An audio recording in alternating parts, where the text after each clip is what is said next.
Welcome back, PetaPixel viewers. It is Chris Nichols here, and I finally have my hands on the Canon 10-20 f4L series for RF mount. And I say finally because it's been a long time since we've taken a look at a Canon RF lens. So if this holiday season you're looking for that perfect gift and you're struggling to figure that out, I know Jordan has no idea what to get me.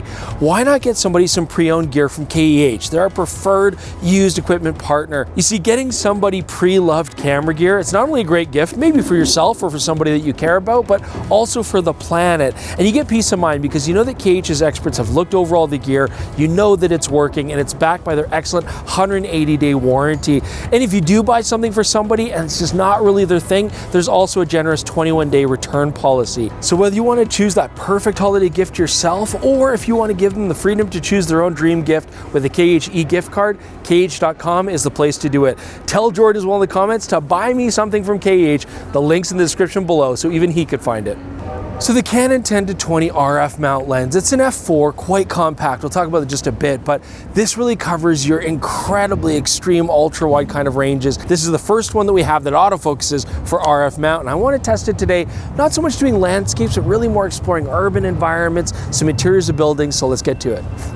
Now we had some sun earlier, but we are expecting some rain now here in December, which is crazy. It's been pretty warm. Hopefully we'll be done our shoot before that happens, but if it does happen, of course this is an L series lens, so it's ruggedly built and fully weather sealed.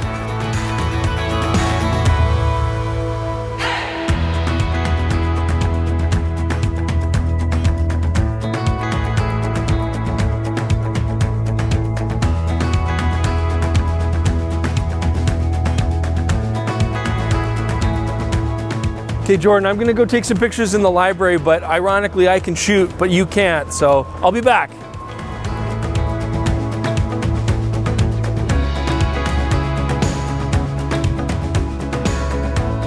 So as I said before, the Canon 10-20 RF is actually a very compact lens considering how wide it is. So we got a classic wide angle lens cap, nice, hard and solid to protect that front mount. Fixed lens hood, no filters in the front, but you do have a rear filter holder. So this is coming in about 570 grams, and that's really very lightweight. I mean, just over half a plana. You do get a control ring on the front here, which I like. You cannot declick it, but you can customize it, which is nice. Manual focus ring is nice and smooth, very tight, and we got a nice short throw on the zoom. Now this does have image stabilization, which is unique for an ultra-wide lens like this, but it would be good if I was doing any sort of video work, walk and talk kind of stuff, or just low light shooting. And this will give me, with the Canon EOS R5, which also has IBIS, about a 6-stop equivalent of stabilization, autofocus, manual focus switch, and even a customizable button. So a lens this wide, you're gonna use a lot for landscapes, urban environments like this. Undoubtedly, you're gonna get bright light sources coming into the lens at some point. How does the Canon 10-24 RF handle flare? Well, actually very well. I mean, Canon have always had great coatings. You can see here, there's basically no issues whatsoever with flare, like a little bit of ghosting when stopping down, but it's incredibly minor. But what I also wanted to test was sunstars, because a lens like this, you can use a lot for like nighttime cityscapes or landscapes, sunsets, sunrises, that kind of stuff. And I had some sun poking out here. The sunstars are actually beautiful. They're really nice. I mean, this is something we see from a lot of Canon wides, and it's hit or miss sometimes, but this one, it's definitely hit. There's a little bit of blur in the tines, but you're getting these nice sharp points off the stars, lots of them. It's very dramatic. I think they're great sunstars. So on the front of the lens here, it does say STM, it's Canon stepping motor, and so automatically I think, oh, isn't that old technology? Is it gonna be slow? But it's a wide angle lens. I mean, first off, I'm gonna be shooting a lot of the time, stop down, gonna get tons of depth of field anyways, or I'm gonna manually focus the thing in hyperfocal distance.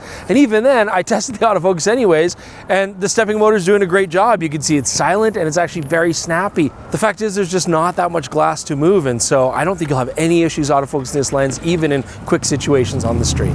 Okay, let's talk about bokeh on this extremely wide lens. And this is not the kind of lens you would normally worry about what the appearance of specular highlights is going to be in the background, but I still wanted to test it. So shooting at f4, you can see here the specular highlights, they don't take on a very round shape. I mean, there's always a bit of a cat's eye effect, even to the center of the image.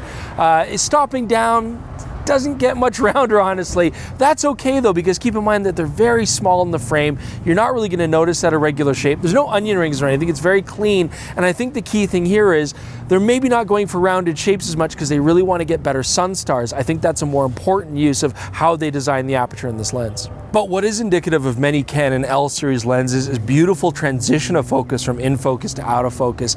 And here with the bokeh being very clean, no soap bubble effect, no onion rings, transitions are very smooth, very beautiful. So any sort of shallow depth of field that you do get when you're shooting up close, you're gonna have a really nice transition to those areas. So as I mentioned earlier, the Canon 10-20 has image stabilization built in, and just given how wide it is, it can actually be a really fun focal range to play with for video work and do some movements, handheld, actually much like what Jordan is doing right now on me. The stabilizer actually does a really good job, 6 stops of stabilization, but more importantly, Canon often with their lenses are stable but get weird warping in the corners when you're recording video and moving. I actually found this was far reduced here. There's a tiny bit, but it really is quite acceptable. So even for walk and talk stuff, this is great. Any sort of stationary work, I felt that it was very stable and easy to hand hold. The only takeaway I would say here for video that's a negative, it does breathe a little bit. You can see here, that's where our field of view just warps in a little bit, it zooms in the corners, and you're going to see that as you go from pulling focus from near to infinity and back again. So pulling focus, you're going to get a bit of field of view change, but if you're doing movement or handheld shots, the stability is excellent.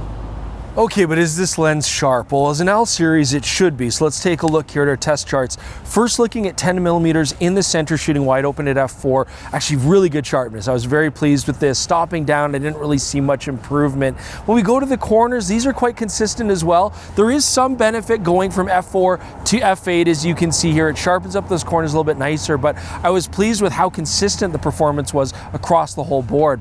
At 20mm, it's pretty much the same story. As you can see here, shooting the centers wide open f4, lots of detail, nice contrast, it's very sharp. And then we stop down to f8. Again, things get a little bit more consistent, but we're pretty much already as sharp as it's gonna get.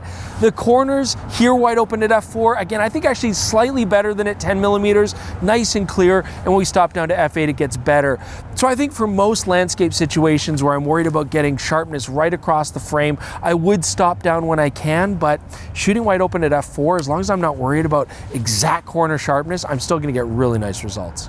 So yes, we are still talking about an L series lens, and that means it comes with L series prices. It's not an affordable lens, but I do think you get a lot for your money here. I mean, it's a pretty versatile video lens. I love how compact and easy it is to carry around. Optically, it's sharp, it's handling bright light sources well, beautiful bokeh, nice sunstars. I mean, I think this would be a fantastic travel lens, walk around landscape, urban landscape kind of lens, architecture. I mean, it can do a lot here.